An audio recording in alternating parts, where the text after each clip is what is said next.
first thing I felt was, Mumbai is so warm, like summer. Sitting in this room for the last 15-20 minutes, it's like I'm back to Delhi.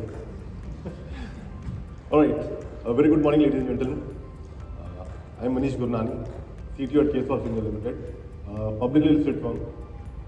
It is indeed an honor and privilege for us to be present over here with such a distinguished guest list. So I have almost now 22 years of experience in the IT industry, work across Fortune 5 clients, very hands-on onto AIML, big data, DevOps, lot of things.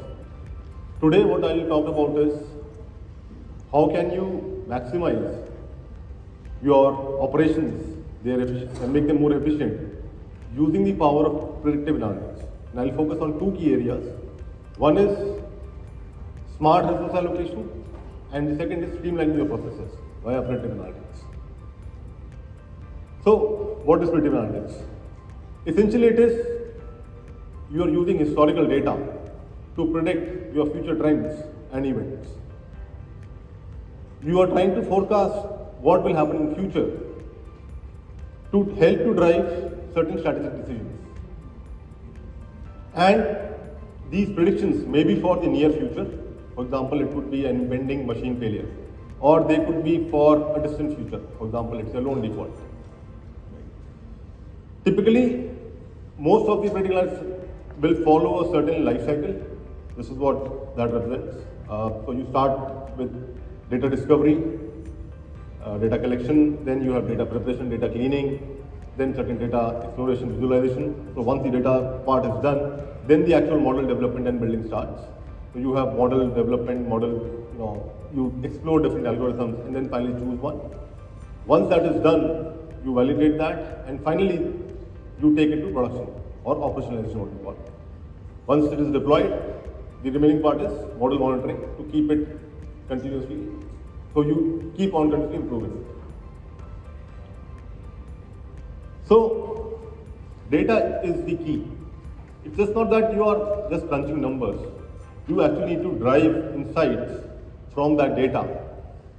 And those insights have to be used by the stakeholders, by the decision makers, to generate certain strategies which helps your organization to generate more revenue and maybe grow further. I see three intersections or three primary axes for data in terms of predictive analytics. So the first one is democratizing data. What do I mean by democratization? So each company will have its own divisions, multiple departments, and they will be having their own data. They would be using that data for their own maybe analytics, right? But when you talk about the organization as a whole, you will definitely have a requirement wherein one department needs data from some other department, some other division to take to get a holistic picture and take a higher level decision. That data needs to be available to any user of the company who wants to access that data. This is where data democratization means. You provide your data in a way that it is accessible to any user who wants to use that data, albeit with proper controls and mechanisms. Right? It could be done by, let's say, data lakes, shifting it to your data layer, to your data warehouse. The challenges would be that you have to, because they will be all having their own format, so you may have to come to a common object model which can be utilized across different teams. You don't want duplicacy of data. Right? The second aspect is big data. Almost all the projects that we have worked with, and I'm sure you would also agree to that, there would be a utilization of big data technology because the data is huge. You may need to develop ETLs to ingest that data. You will definitely need a good processing power. For example, you may be doing by Spark. You may be using, let's say, NiFi for ingestion. Then you will need the storage for that. And a lot of data is unstructured, so it cannot be just handled by any plain RDBMs. There will be a use of NoSQL also over here. We have used Apache Cassandra a lot in our projects. Then the third and the final aspect is the feature engineering. That data needs to be converted to features to be used in your model. For that, you need to understand that data very well, and how do you convert that to features which are useful for the model to make, so that it becomes useful. For this, sometimes the data needs to be transformed, and by transformation it could be not just simple transformation, it could be a whole different transformation. I have an example of that also. You need to work with your domain experts or SMEs. The machine engineers have to work with the SMEs very closely to understand what that data implies and how it can convert into features. So, the first viewpoint, using predictive analytics for smart resource allocation. So, with predictive analytics, we try and forecast the future. For example, we try and identify peak periods. If it's, let's say, if you are into retail, right? You try and forecast machine failures. Right? So, with all of this, the idea is that you try and anticipate where your resource will be needed proactively and allocate that resource to that requirement with a greater accuracy. This is what I mean by smart resource allocation.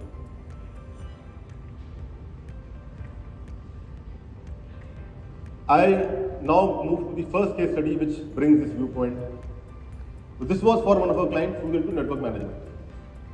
This is a US based client. They have their own network management product. They have their own sort of lakhs of modems. And those modems are then connected to a central hub, which then connects to a CMTS.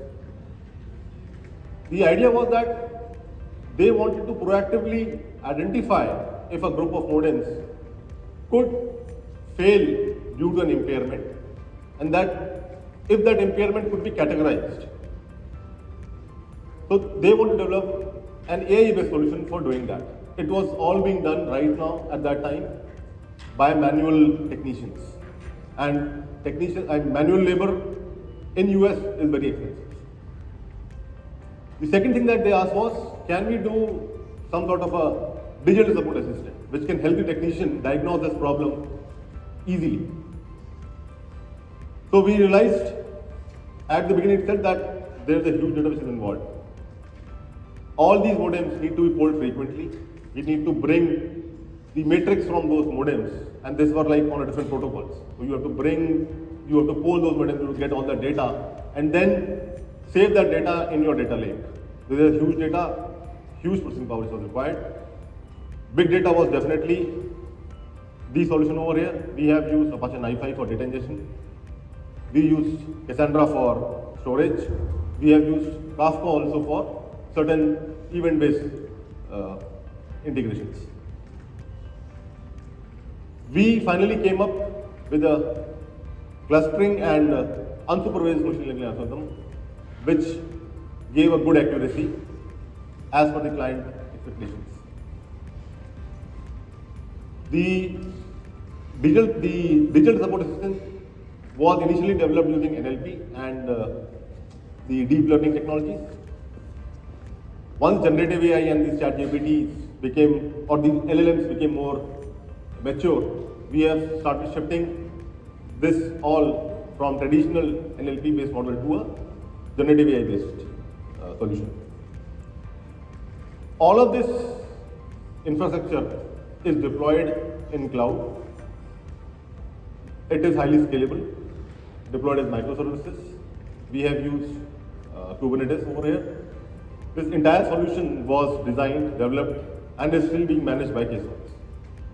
A combination of machine learning engineers and DevOps and your front-end development, back-end development, all those things. This is just a quick view of that solution. So it presents modems in color-coded. So where you see red, there is a chance that, high chance that there is a problem there's some anomaly over there which has been detected by the system. This entire UI is, I believe, done in Angular. And like I said, right, this is all deployed and managed by Ksolves. So the second case for smart resource allocation.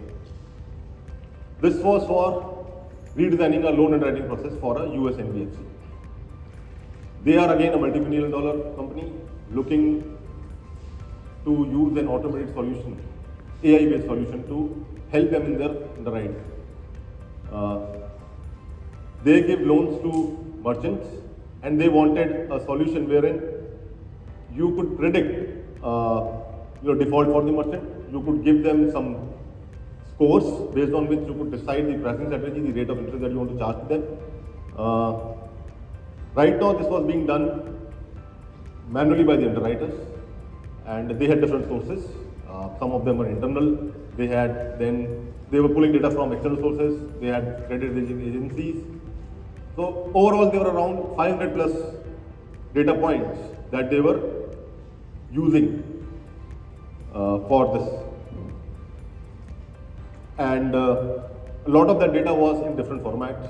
There were a lot of missing data, a lot of data cleaning was required. And then obviously feature engineering, understanding which of those data points do we take into the final model. Here we tried with many models. We tried ensemble, we tried deep learning, and finally we found that boosting based algorithms were the best fit over it, which gave very good accuracy. With this algorithm, this again a solution is already deployed in production. They are now able to segregate the merchants into different score bands, and each score band has a different risk associated with that.